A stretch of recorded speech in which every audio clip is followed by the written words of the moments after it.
স্বামী বিবেকানন্দের ধর্মবিজ্ঞান থেকে পাঠ করছি। জ্ঞানযোগের চরম আদর্শ। আগের দিন কিছুটা পাঠ করেছি। তো স্বামীজি বলছিলেন যে এই যে জ্ঞান, এই যে বুদ্ধি, তারপর মন, বিষয়, ইন্দ্রিয়, এই সমস্ত কিছু কিছু না কিছু কাজ করতে থাকে, কিন্তু কোন জায়গায় গিয়ে সব কিছু এক হয়। কোনো একটা জায়গা আছে যেখানে সবকিছুকে এক জায়গায় আসতে হবে।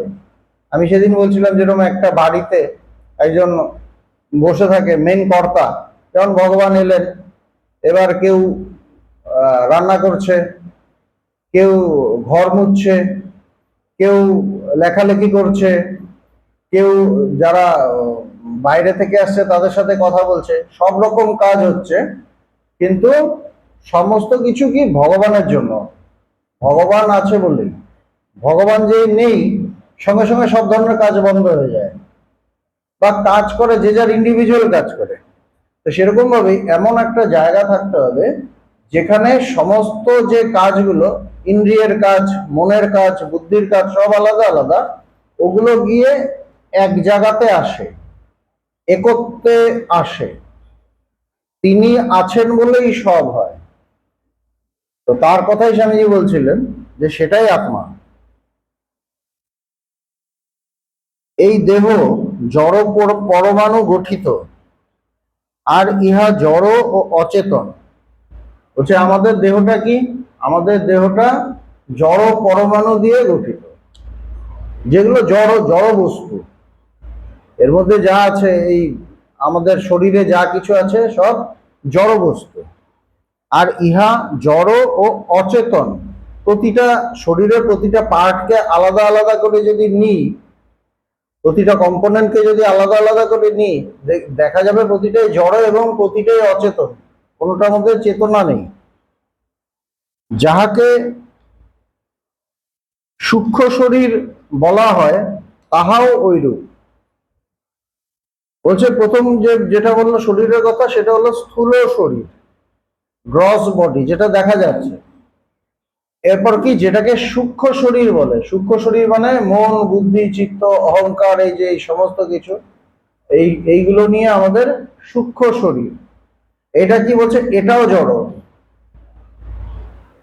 এবার একটা প্রশ্ন আসবে, এটা কিভাবে জড় হয়? এগুলো তো দেখা যাচ্ছে না। মন তো এর মধ্যে তো সে চিন্তার কাজ করছে। বলছে না, সেটাও জড়।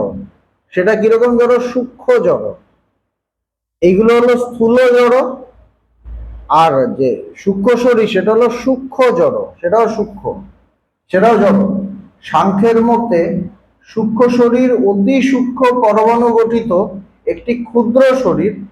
উহার পরমাণুগুলি এত সূক্ষ্ম যে কোনো প্রকার অনুবীক্ষণ যন্ত্র দ্বারাও ওগুলি দেখিতে পাওয়া যায় না। যেমন নানা জীবাণু টিবাণু দেখা যায় মাইক্রোস্কোপে, তা আমাদের মন, বুদ্ধি, এগুলোকে কি কোনো মাইক্রোস্কোপে দেখা যাবে? বলছে না, সেটাও দেখা যাবে না। কেন? ওগুলো তার থেকে আরো সূক্ষ্ম, ওটাকে দেখা যাবে না। এই সূক্ষ্ম দেহের প্রয়োজন কি? নেক্সট প্রশ্ন হলো, এই যে সূক্ষ্ম দেহ, সূক্ষ্ম শরীর, এটা দরকারটা কি? আমরা যাহাকে মন বলি, এই দেহ তাহার আধার স্বরূপ। এই মনটা ওই সূক্ষ্ম দেহকে কেন্দ্র করেই আছে। যেমন স্থূল শরীর স্থূলতর শক্তি সমূহের আধার। আমাদের প্রত্যেকেরই নানা রকম শক্তি আছে, স্থূল শক্তি, শারীরিক আমরা কাজকর্ম করি, এটা করি ওটা করি, নানা কিছু করি। তো এটার আধার কি? স্থূল শরীর। তাই তো? একটা মানুষ দারুণ এই এই কাজ করছে, সকাল থেকে উঠে খাটাখাটনি করছে, তার যদি স্থূল শরীরটা না থাকে, সে করতে পারবে না। তা স্থূল শরীরটা ওই শক্তির আধার, স্থূল শক্তির আধার। সেরূপ সূক্ষ্ম শরীর কিসের আধার? বলছে সূক্ষ্ম শক্তির আধার। সূক্ষ্ম শক্তিগুলো কি? যেমন সূক্ষ্ম শরীর চিন্তা ও উহার মানসিক বিকার স্বরূপ সূক্ষ্মতর শক্তি সমূহের আধার। এই যে আমাদের চিন্তা, ওটাও কিন্তু একটা শক্তি, তাই না? চিন্তার শক্তি, মনের জোর, আমরা বলি না মনোবল, তার মানে মনের একটা শক্তি। কারোর মন একদম ভীষণ দুর্বল, সে একটুতেই একদম পাগল হয়ে যায়, ডিপ্রেশনে চলে যায়। আবার কারোর মনের ভীষণ জোর, তার উপর বিরাট বিরাট ঝড় এলো সে স্ট্যান্ড করে থাকে, আমরা ভগবানকে দেখেছি। তো এই যে জোরটা, এইটা কি? এটা মনের জোর। মন, তার মানে মন, চিন্তা, ওটাও একটা শক্তি। ওটা কিসের শক্তি? ওটা সূক্ষ্ম শক্তি। উহা নানাবিধ বিকাশ স্বরূপ সূক্ষ্মতর শক্তিসমূহের আধার। প্রথমত এই স্থূল শরীর, ইহা স্থূল জড় ও স্থূল শক্তিময়। স্থূল শরীরটা স্থূল জড় এবং স্থূল শক্তিময়, তার শক্তিটাও স্থূল, মানে শক্তিটা স্থূল ভাবে প্রকাশ পায় স্থূল শরীরের মাধ্যমে। শরীরটা না থাকলে তো তার শক্তি কেমন বোঝা যেত না, তাই না? জড় ব্যতীত শক্তি থাকিতে পারে না। শক্তিটাকে থাকতে গেলে কোনো জড় বস্তু থাকতে হবে, না হলে শক্তি তো তার প্রকাশ বোঝা যাবে না। জড় একটা বস্তু থাকতে হবে, জড় বস্তুকে সে যখন ঠেলে ছুটিয়ে কিছু করাবে তখন বোঝা যাবে যে শক্তি, এটা শক্তির খেলা। কারণ কেবল জড়ের মধ্য দিয়েই শক্তি নিজেকে প্রকাশ করিতে পারে, জড়ের মধ্যে দিয়ে সে প্রকাশ করে। তাই তো, বোঝা যাচ্ছে কথাগুলো? অতএব স্থূলতর শক্তিসমূহ এই স্থূল শরীরের মধ্য দিয়েই কার্য করিতে পারে। স্থূলতর যে শক্তি, সে এই স্থূল শরীরের মধ্য দিয়ে কাজ করতে পারে এবং অবশেষে ওইগুলি সূক্ষ্মতর রূপ ধারণ করে। ওটা আস্তে আস্তে সূক্ষ্মতর হয়, মানে আরো সূক্ষ্ম হয়ে যায়, বা সূক্ষ্ম থেকে স্থূল হয়, যেটাই হোক। যেমন চুপচাপ বসে আছি, কোনো কাজ নেই, মন একদম স্থির শান্ত, হঠাৎ একটা বৃত্তি উঠলো, এই বৃত্তিটা একটা শক্তি, বৃত্তিটা একটা শক্তি, কিন্তু তখনও বসে আছি, কিন্তু এমন ভাবে উঠলো, ওই যে বৃত্তিটা মনের শক্তি, ওটা মনকে নাড়িয়ে দিয়েছে, মন তখন আন্দোলিত হয়ে উঠলো। এই যে মন আন্দোলিত হয়ে উঠলো, তারপরে আমি কি করলাম? জায়গা থেকে উঠে গেলাম। তার আগে আমি এক জায়গায় বসেছিলাম, উঠে গেলাম, উঠে গিয়ে ড্রেস ট্রেস পরে কোথাও একটা যাবো বা কিছু একটা করবো বা কিছু একটা কাজ আছে, আমি গেলাম, ওই সারাদিন ওই কাজ টাজ করলাম, করে ফিরে এলাম। তার মানে কি হলো? একটা চিন্তা উঠলো, একটা চিন্তাটা সূক্ষ্ম শক্তি, সূক্ষ্ম শক্তি। চিন্তাটা কাকে নাড়ালো? মনকে। মনটা কি? মনটা সূক্ষ্ম জড়, তাই তো? মনটা সূক্ষ্ম জড়, মনটা যে নাড়ালো সেটা আস্তে আস্তে স্থূলে প্রকাশিত হলো, সূক্ষ্ম থেকে স্থূলে আসলো, স্থূলে এসে সে ড্রেস ট্রেস পরে তার মধ্যে শক্তিটা স্থূলতর হলো, স্থূল হলো। এবার বডিটাকে নাড়ালো, বডিটাকে নাড়িয়ে এই সেই করে নানা জায়গায় কাজ টাজ করে আবার ফিরে এলাম, ফিরে এসে তারপর ভাবছি আজকে যা গেল, তখন আবার চিন্তার লেভেলে চলে এলো, তখন কিন্তু স্থূল থেকে আবার সূক্ষ্মে চলে এসেছে। তো শক্তিটা সূক্ষ্ম থেকে স্থূলে যাচ্ছে, স্থূল থেকে সূক্ষ্মে আসছে। সেরকম ভাবে সূক্ষ্মে যখন থাকছে তখন সূক্ষ্ম শরীরকে ইয়ে করছে, চালনা করছে, তারপর যে স্থূলে যাচ্ছে তখন স্থূল শরীরকে চালনা করছে। এইভাবেই হচ্ছে ব্যাপারটা। তো শক্তি সবসময় কোনো জড় বস্তু ছাড়া থাকতে পারে না।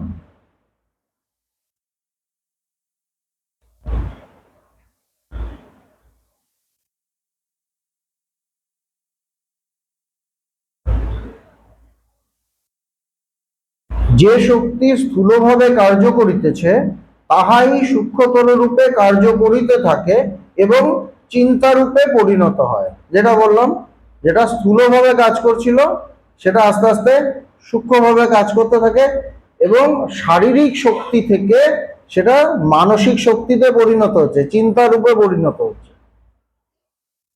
উহাদের মধ্যে কোনরূপ বাস্তব ভেদ নাই।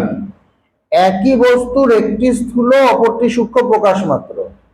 এই যে স্থূল শক্তি আর সূক্ষ্ম শক্তি বা স্থূল শরীর সূক্ষ্ম শরীর দুটোর মধ্যে অ্যাকচুয়ালি কোনো ভেদ নেই। বলছে প্রকাশের তারতম্যটা মানে প্রকাশটা আলাদা। একটার প্রকাশ সূক্ষ্মভাবে হচ্ছে, একটার প্রকাশ চিন্তা ভাবনার মধ্যে হচ্ছে, একটার প্রকাশ শারীরিক শক্তির মাধ্যমে হচ্ছে। প্রকাশটা আলাদা। উহাদের বাস্তব কোনরূপ বাস্তব ভেদ নাই। একই বস্তুর একটি স্থূল অপরটি সূক্ষ্ম প্রকাশ মাত্র। সূক্ষ্ম শরীর ও স্থূল শরীরের মধ্যে উপাদানগত কোনো ভেদ নাই। বলছে তার মধ্যে যে উপাদান দুটোই জড়। বলছে উপাদানগত কোনো ভেদ নাই।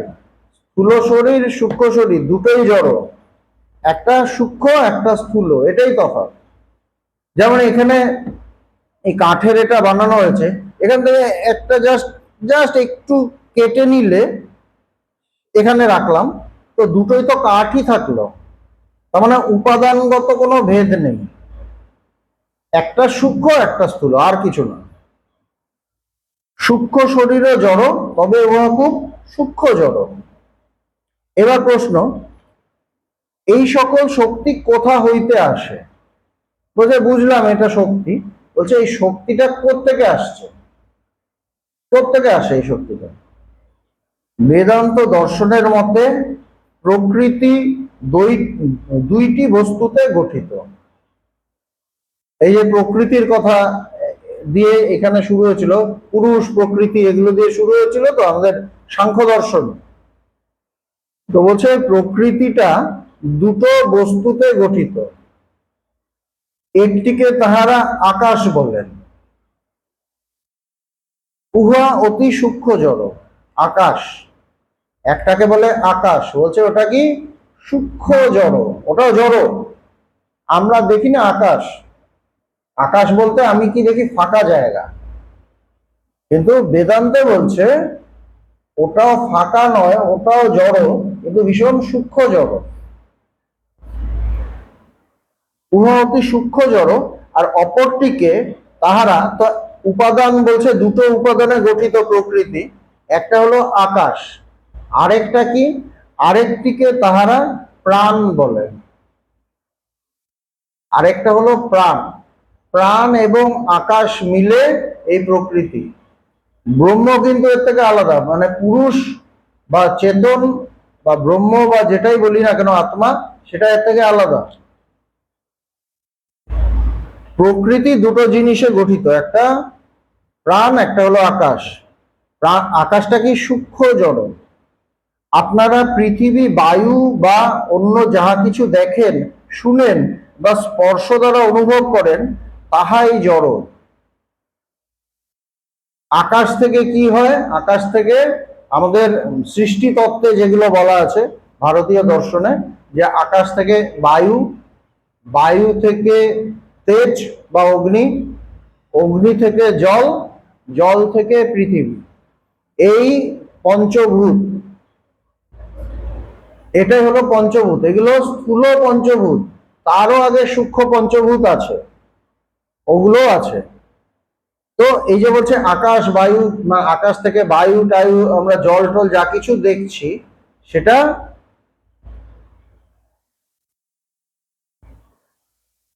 বলছে বায়ু এবং অন্য যাহা কিছু দেখেন শুনেন বা আমি যেগুলো দেখছি সেগুলো সব জড়। বা শুনছি, আমি কোনো আওয়াজ শুনছি, এখানে আমি লেকচার দিচ্ছি, বড় বড় সবাই শুনছে, এই সমস্ত কিছু জড়, সমস্ত কিছু জড়। শোনেন বা স্পর্শ দ্বারা অনুভব করেন, তাহাই জড়, বা স্পর্শ করছি সেটাও জড়। এই যে আমাদের পঞ্চ ইন্দ্রিয় দ্বারা, পঞ্চ ইন্দ্রিয় গ্রাহ্য যে অনুভবগুলো হয়, সেগুলো সব জড়। পাঁচটা ইন্দ্রিয় দিয়ে তো পাঁচ রকম অনুভব হচ্ছে, সব জড়। এবং এই সবগুলি এই আকাশেরই ভিন্ন ভিন্ন রূপ মাত্র। ওই আকাশ থেকে সব আসছে, যেটা বললাম প্রথমে বায়ু, বায়ু থেকে অগ্নি, অগ্নি থেকে জল, জল থেকে পৃথিবী, এইভাবে সৃষ্টি হচ্ছে। এবং আকাশেরও তারপর অনেক কিছু আছে, করে ইন্দ্রিয় সৃষ্টি হচ্ছে। আগে আমি এগুলো বলেছিলাম, এগুলো সূক্ষ্ম বস্তুগুলো নিয়ে ইন্দ্রিয় তৈরি হচ্ছে। ইন্দ্রিয়ের সাহায্যে আমি ওই জড়র ওইগুলো শুনছি, নানা বিষয় শুনছি বা দেখছি, সবই এই সমস্ত কিছু জড়, এবং সবগুলি সেই আকাশেরই ভিন্ন ভিন্ন রূপ মাত্র। আকাশটা একদম সূক্ষ্ম জড়। উহা প্রাণ বা সর্বব্যাপী শক্তির প্রেরণায় কখনো সূক্ষ্ম হইতে সূক্ষ্মতর হয়, কখনো স্থূল হইতে স্থূলতর হয়। ওইটা তো পুরো জড়, কিন্তু তার মধ্যে প্রকৃতির মধ্যে আরেকটা বস্তু থাকে, সেটা হলো প্রাণ, সেটা হলো শক্তি। শক্তিটা তার মধ্যে কাজ করে, শক্তিটা তার মধ্যে কাজ করে।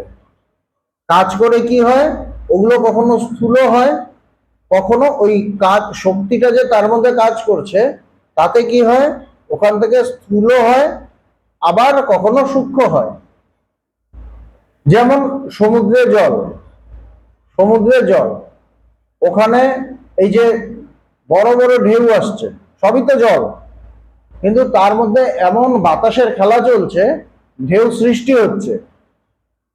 এবার ঢেউটা সৃষ্টি হয়ে পাড়ে ভেঙে পড়ছে, ফেনাগুলো আসছে, ফেনাগুলো জমে পাথরের মতো হয়তো হয়ে গেল, তাই না?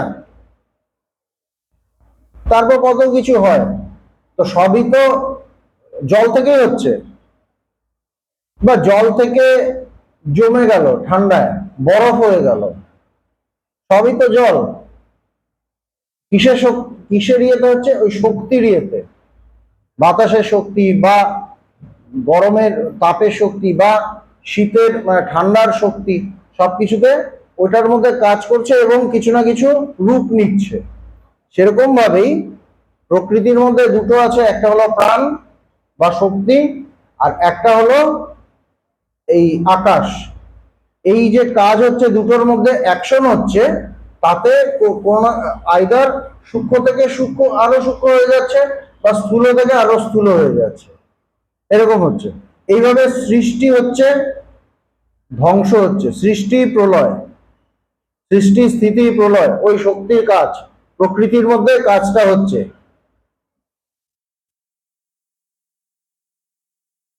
উহা প্রাণ বা সর্বব্যাপী শক্তির প্রেরণায় কখনো সূক্ষ্ম হইতে সূক্ষ্মতর হয়, কখনো স্থূল হইতে স্থূলতর হয়, কখনো স্থূল থেকে আরো স্থূল হয়ে যাচ্ছে, কখনো সূক্ষ্ম থেকে আরো সূক্ষ্ম হয়ে যাচ্ছে। আকাশের ন্যায় প্রাণও সর্বব্যাপী। এই যে আকাশ যেরকম সর্বব্যাপী, সারা বিশ্ব ব্রহ্মাণ্ড জুড়ে আমরা তো সেই আকাশই দেখি, মহাকাশ, সেটা তো সব জায়গায় আছে, সর্বব্যাপী। আবার সেরকম প্রাণ বা শক্তিটাও সর্বব্যাপী, সর্ববস্তুতে অনুস্যূত, সমস্ত কিছুর ভেতরেও আছে। আকাশ যেন জলের মতো, একটা উদাহরণ দিচ্ছেন, হচ্ছে কিরকম, আকাশ যেন জলের মতো। আর এই জগতে যাহা কিছু আছে সবই ওই বরফ খণ্ডের মতো। জল জমে বরফ হয়, এবং বরফটা জলেই ভাসে। সমুদ্রের মধ্যে বড় বড় মানে পাহাড় তৈরি হয়ে যায়, বরফের পাহাড় তৈরি হয়ে যায়, যেখানে বড় বড় ধাক্কা লাগলে বড় বড় জাহাজ ডুবি হয়ে যায়, টাইটানিক ডুবে যায়। কিন্তু সৃষ্টি হয় সেই জলের থেকেই, জল থেকেই বরফ, দুটো একই জিনিস, কিন্তু কিছু একটা শেপ নিয়ে আবার ওটা থাকছে জলেই। সেরকম আকাশ থেকেই আরো স্থূলতর, আকাশই আরো স্থূল রূপ ধারণ করে এই বিশ্ব ব্রহ্মাণ্ড হয়েছে, এবং সমস্ত কিছু সেই আকাশের মধ্যেই আছে, তাই তো? সমস্ত কিছু এই বিশ্ব ব্রহ্মাণ্ডে যা কিছু দেখছি সব আকাশের মধ্যেই আছে, ধারণ করে আছে আকাশ সবকিছুকে। আকাশ যেন সেই জলের মতো, এবং জগতে যাহা কিছু আছে সবই বরফ খণ্ডের মতো, ওইগুলি জল হইতে উৎপন্ন হইয়া জলেই ভাসিতেছে। আর প্রাণই সেই শক্তি যাহা আকাশকে এই বিভিন্ন রূপে পরিণত করিতেছে। আর এই যে চেঞ্জ হচ্ছে, আকাশকে বিভিন্ন রূপে পরিণত কে করছে, বলছে প্রাণ, সেই মহাশক্তি। কৈশিক গতি অর্থাৎ চলাফেরা, ওঠা বসা, কথা বলা প্রভৃতি প্রাণের স্থূলরূপ প্রকাশের জন্য এই দেহযন্ত্র আকাশ হইতে নির্মিত হইয়াছে। বলছে যে একজন চলাফেরা করছে, তার পেশির শক্তির জন্য ওঠা বসা, কথা বলছে, এই করছে সেই করছে। সেটা কেন? বলছেন প্রভৃতি প্রাণের স্থূলরূপ প্রকাশের জন্য, এই প্রাণটা স্থূলভাবে প্রকাশ পাবে বলে ওইভাবে তৈরি হয়েছে। আকাশ থেকে এই দেহটা, দেহযন্ত্র তৈরি হয়েছে। এই যে মানুষের দেহ বা জীবজন্তুর দেহ, এই যে স্থূল দেহগুলো তৈরি হয়েছে কেন? প্রাণের ওই শক্তির স্থূল প্রকাশের মাধ্যম হিসেবে। সূক্ষ্ম শরীরও সেই প্রাণের চিন্তারূপ সূক্ষ্ম আকারে অভিব্যক্তির জন্য। আবার কি সূক্ষ্ম শরীর, যেখানে আমাদের চিন্তা ভাবনা চলছে, সেটা প্রাণের সূক্ষ্ম আকারে প্রকাশের জন্য আকাশের সূক্ষ্মতর রূপ হইতে নির্মিত হইয়াছে। ওইভাবে সূক্ষ্ম শরীরও হয়েছে, যেখানে আমাদের শক্তিটা সূক্ষ্মভাবে প্রকাশ পেতে পারে, সেই জন্য সূক্ষ্ম শরীরটা তৈরি হয়েছে। বোঝা যাচ্ছে? অতএব প্রথমে স্থূল শরীর, তারপর সূক্ষ্ম শরীর, তারপর জীব বা আত্মা,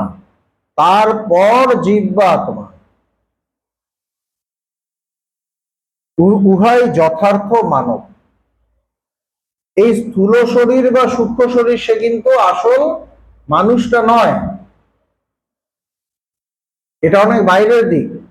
একদম বাইরে স্থূল শরীর, তার ভেতরে সূক্ষ্ম শরীর, আরো ভেতরে জীব বা আত্মা। এটাই ওই জীব বা আত্মা, যেটা স্থূল শরীরও নন সূক্ষ্ম শরীরও নন, সেটাই বলছে উভয় যথার্থ মানব, ওটাই আসল মানুষ। যেমন আমাদের নখ বৎসরে শতবার কাটিয়া ফেলা যাইতে পারে, কিন্তু উহা আমাদের শরীরেরই অংশ। আমরা নখ বহুবার কাটি, যেমন আজকে আমি নখ কেটেছি, বহুবার কাটি, কিন্তু ওটা আমার শরীরেরই অংশ, কিন্তু আমি কেটে ফেলি, অসুবিধা নেই। সেরকম ভাবে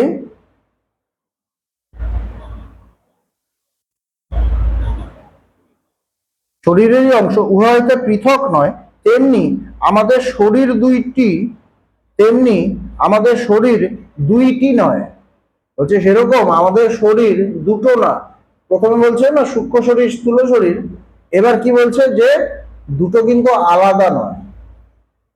এই যে নখটা কেটে ফেললাম, তাতে কিন্তু আমি মরলাম না, শরীরটা তো রইল। আবার নখ হবে, আবার কাটবো, আবার হবে চুল কাটবো। সেরকম ভাবেই সূক্ষ্ম শরীর হলো মানে আমাদের শরীরটা, মানে এই শরীরটার মতো, আর স্থূল শরীর হলো এই নখের মতো। সূক্ষ্ম শরীরটা আছে, স্থূল শরীর বারবার আসছে, জন্মাচ্ছে মৃত্যু হচ্ছে, কিন্তু তার পেছনে সূক্ষ্ম শরীরটা রয়ে আছে ওই নখের মতো। বোঝা যাচ্ছে? এমন একটা জায়গায় নখটা পৌঁছে গেল, বড় হয়ে গেল, সবাই বলি মা নখ কাটো, কি বড় হয়ে গেছে, তখন কেটে ফেললাম। সেরকম ভাবেই যখন স্থূল শরীরে একটা অবস্থায় পৌঁছে যায়, তখন সেটা অটোমেটিক ঝরে যায়, কিন্তু আসল শরীরটা যেরকম রয়ে যায় নখ কাটলেও, সেরকম ভাবে সূক্ষ্ম শরীর রয়ে যায়। ওটাই স্বামীজি বলছেন, আমাদের নখ বৎসরে শতবার কাটিয়া ফেলা যাইতে পারে, কিন্তু উহা আমাদের শরীরেরই অংশ, উহা হইতে পৃথক নয়, তেমনি আমাদের শরীর দুইটি নয়। মানুষের একটি সূক্ষ্ম শরীর আর একটি স্থূল শরীর আছে তাহা নয়, একটা সূক্ষ্ম একটা স্থূল যে আছে তা না। শরীর একই, তবে সূক্ষ্ম আকারে উহা অপেক্ষাকৃত দীর্ঘকাল থাকে। সূক্ষ্ম শরীরটা অনেক বেশি সময় থাকে, আর স্থূল শরীর বেশি দিন থাকে না, এই 70-80 বছর। আর স্থূলটি শীঘ্রই নষ্ট হইয়া যায়। যেমন আমি বৎসরে শতবার এই নখ কাটিয়া ফেলিতে পারি, সেরূপ আমি এক যুগে লক্ষ লক্ষ স্থূল শরীর ত্যাগ করিতে পারি। একটা যুগে আমি হয়তো বারবার স্থূল শরীর ত্যাগ করছি, জন্ম হচ্ছে মৃত্যু হচ্ছে, স্থূল শরীর ত্যাগ করে দিচ্ছি, কিন্তু সূক্ষ্ম শরীর থাকিয়া যাইবে। দ্বৈতবাদীদের মতে এই জীব অর্থাৎ যথার্থ মানুষ সূক্ষ্ম, অতি সূক্ষ্ম। বলছে দ্বৈতবাদীদের মতে এই জীব অতি সূক্ষ্ম, ভীষণ সূক্ষ্ম। এতদূর পর্যন্ত আমরা দেখিলাম, স্বামীজি ব্যাখ্যাগুলো করলেন, তারপর বলছেন আমরা দেখলাম কি মানুষের আছে প্রথমত এই স্থূল শরীর, বাইরের এই শরীরটা, যাহা অতি শীঘ্রই ধ্বংসপ্রাপ্ত হয়, খুব তাড়াতাড়ি ওটা ধ্বংস হয়ে যায়। তারপর সূক্ষ্ম শরীর, উহা যুগ যুগ ধরিয়া বর্তমান থাকে, ওটা যুগ যুগ ধরে আছে। তারপর জীবাত্মা, ওটার কোনো নাশ নেই। সূক্ষ্ম শরীরেরও নাশ আছে, ওটাও সবসময় থাকে না, যুগ যুগ থাকতে পারে, কিন্তু একসময় নাশ হবে। তারপর জীবাত্মা। বেদান্ত দর্শনের মতে ঈশ্বর যেমন নিত্য, বলছে ঈশ্বর নিত্য, সবসময় আছেন, এই জীবও সেইরূপ নিত্য, জীব মানে জীবাত্মা সেরকম নিত্য। আর প্রকৃতিও নিত্য। প্রকৃতি নিত্য কিভাবে? হচ্ছে প্রবাহ রূপে নিত্য। প্রবাহ, ওটা তো একটা জড় প্রবাহ, প্রকৃতিটা একটা জড় প্রবাহ, সেইভাবে নিত্য। কিন্তু এই জীবাত্মা বা ঈশ্বর প্রবাহ রূপে নিত্য না, একদম নিত্য, শাশ্বত, পুরাণ, স্থির, অচল, অচল অটল। জীবাত্মাও তাই। আর আরেকটু গভীরে গেলে জীবাত্মা পরমাত্মায় কোনো ভেদ নেই, এটা পরে আসবো। প্রকৃতির উপাদান আকাশ ও প্রাণ নিত্য। তো প্রকৃতি যদি নিত্য হয়, তার উপাদান কি? মেনলি আকাশ এবং প্রাণ, সেটাও নিত্য। কিন্তু উহাদের সমবায় সমূহ সর্বদা পরিবর্তনশীল। কিন্তু তারা যে কাজ করছে, যেমন নদী দিয়ে সবসময় জল বয়ে যাচ্ছে, নদীটাকে নিত্যই মনে হয়, সেই গঙ্গা বহু বছর আগেও ছিল, এখনো আছে, পরেও থাকবে। কিন্তু জলটা নিত্য না, প্রবাহটা বয়েই যাচ্ছে। এক মুহূর্তে জল যদি থাকি তাহলে পরিবর্তনশীল, আর যদি নদী হিসাবে দেখি তাহলে নিত্য। কিন্তু কিভাবে নিত্য? প্রবাহ বয়ে যাচ্ছে, ওইভাবে নিত্য। প্রকৃতিটাও তাই। তো সেখানে প্রকৃতির উপাদান আকাশ ও প্রাণ নিত্য, কিন্তু উহা অনন্তকাল ধরে বিভিন্ন আকারে পরিবর্তিত হইতেছে। আকাশ ও প্রাণ মানে যুগ যুগ ধরে বিশ্বব্রহ্মাণ্ড সৃষ্টি হচ্ছে, বহু বছর চলছে, লক্ষ লক্ষ বছর চলছে, আবার ধ্বংস হচ্ছে, আবার সৃষ্টি হচ্ছে, আবার ধ্বংস হচ্ছে, এই চলছে। জড় ও শক্তি নিত্য, কিন্তু উহাদের সমবায় সমূহ সর্বদা পরিবর্তনশীল। জীব, আকাশ বা প্রাণ কিছু হইতেই নির্মিত নয়। এই আকাশ বা প্রাণ এটা তো প্রকৃতি, জীবাত্মা কিন্তু তার থেকে নির্মিত না। জীবাত্মা নিত্য, সে এগুলো থেকে তৈরি না, তৈরি হলে তো ধ্বংস হবে। উহা অজড়, ওটা কোনো জড় নয়, অজড়, অতএব চিরকাল ধরিয়া উহা থাকিবে। এই জন্যই গীতায় বলছেন যে আমরা সবাই নিত্য, এই শরীর ধ্বংস হয়ে গেল, আমাদের কোনো ধ্বংস নেই। উহা প্রাণ ও আকাশের কোনরূপ সংযোগের ফল নয়। এই যে আমার আসল স্বরূপে আমরা প্রাণ এবং আকাশের সংযোগের ফল না। শরীরটাকে ধরলে সংযোগ, শরীরটাকে ধরলে জড়, বা মন, বুদ্ধি, চিত্ত, অহংকার এটাকে ধরলেও জড়, কিন্তু তার ভেতর যে আসল আমি, সেটা কিন্তু জড় নয়। সেটা কোনো শক্তি এবং প্রাণ এবং আকাশের সংযোগে তৈরি নয়। আর যাহা সংযোগের ফল নয়, তাহা কখনো নষ্ট হইবে না। যেটা দুটো জিনিস হয়ে মিলিত হয়েছে, সেটা একসময় আলাদা হয়ে যাবে। যেগুলো মিলিত না, যৌগিক পদার্থ না, মৌলিক পদার্থ, সেটা কখনো নষ্ট হবে না। কারণ বিনাশের অর্থ সংযোগের বিশ্লেষণ। বলছে বিনাশ কাকে বলে? বিনাশ হলো সংযোগের বিশ্লেষণ। মানে কি? একটা মানুষ মারা গেল, তাতে কি হলো? ওর শরীরটা যে ছিল, শরীর, মন, যা কিছু আছে সব আলাদা হয়ে গেছে। শরীর আলাদা হয়ে গেছে, মানে স্থূল শরীর, সূক্ষ্ম শরীর আলাদা হয়ে গেছে। সেটাকেই তো আমরা বিনাশ বলি, ধ্বংস বলি। বা একটা জায়গা ভেঙে দেওয়া হলো, বুলডোজার দিয়ে গুড়িয়ে দেওয়া হলো, তাই না? তো বলছে যে শেপে ছিল সেই শেপটা, জিনিসগুলো আছে, তার ইনগ্রেডিয়েন্ট গুলো আছে, কিন্তু যে শেপে ছিল, যে সংযোগে ছিল, ওইটাকে ধ্বংস হয়ে গেল, ওটাকে আমরা বললাম বিনাশ। সেটাই বলছেন যে স্থূল, কারণ বিনাশের অর্থ সংযোগের বিশ্লেষণ, সংযোগ যেটা হয়েছিল সেটাকে আবার আলাদা করে দেওয়া হলো। যে কোনো বস্তু যৌগিক নয় তাহা কখনো নষ্ট হইতে পারে না। যৌগিক মানে দুটো বা আরো বেশি বস্তুর দিয়ে তৈরি হয়েছে, যেটা একটাই, সেটা কখনো নষ্ট হতে পারে না। যেটা মিক্স মিক্স হয়ে তৈরি হয়েছে, যেমন এইটা, এখানে এইটা আছে, নানা রকম লোহা লক্কর অনেক কিছু এখানে ইয়ে করা হয়েছে, সব যদি খুলে দেওয়া হয় তাহলে ধুম করে ভেঙে যাবে। এটাকে আমি একটা টেবিল বলছি বা ডেস্ক বলছি, তখন ওটাকে বলতে পারবো না, বলবো কাঠের টুকরো, তাই না? বলবো এমা এটাকে ভেঙে ফেললি। তার মানে কি বিনাশটা, বিনাশ কাকে বলে? দুটো যেরকম যুক্ত হয়েছিল ওটা আলাদা হয়ে গেল। কিন্তু সমবায় সমূহ সর্বদা যে কোনো বস্তু যৌগিক নয় তা কখনো নষ্ট হইতে পারে না।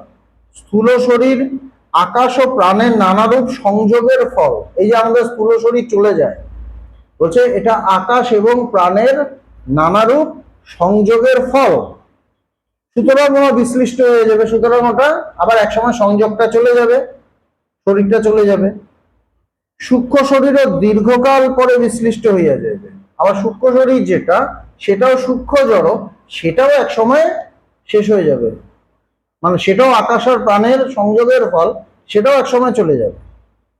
কিন্তু জীব অযৌগিক পদার্থ, সুতরাং উহা কখনো ধ্বংসপ্রাপ্ত হইবে না। জীব যেটা, জীব কখনো ধ্বংস হবে না, কেন? ওটা অযৌগিক, মৌলিক। কোনো অযৌগিক পদার্থের জন্ম হইতে পারে না, ওটা সবসময় থাকে। কেবল যাহা যৌগিক তাহারই জন্ম হইতে পারে। যেটা যৌগ সেটারই জন্ম হয়। দুটো মিক্স হয় তখন আমরা বলি এটা এটা হলো, তাই না? জল মাটি টাটি নিয়ে যখন এটা বানানো হলো তখন আমরা বললাম ঘট। তার আগে ঘট বলি না, মাটি হিসেবে থাকলে ওটাকে ঘট বলি না। যখন একটা পার্টিকুলার ভাবে শক্তি প্রয়োগ করে ওটাকে একটা শেপ দেওয়া হলো, আমরা তখন বললাম ঘট, তাই না? সেরকমই ওটার মধ্যে জল ইউজ করা হয়েছে, একটা শক্তি, একটা বুদ্ধি করা হয়েছে, ওটা ওই রকম শেপ হয়ে গেছে। কেবল যাহা যৌগিক তাহাই জন্ম হইতে পারে। সুতরাং আমরা সবাই, মানুষ বা জীব জন্তু যাই হোক না কেন, আমরা সবাই জীবাত্মা। যতক্ষণ না তাকে জানছি ততক্ষণ আমরা জীবাত্মা, এবং আমরা অযৌগিক পদার্থ। এই জন্যই ভগবান কৃষ্ণ বলছেন যে কারো জন্ম হয় না, কারো মৃত্যু হয় না, সুতরাং হে অর্জুন তোমার শোক করা সাজে না। জ্ঞানীরা কেউ মারা গেলে শোক করেন না, কেন? তারা জানেন আত্মার কখনো জন্ম নেই,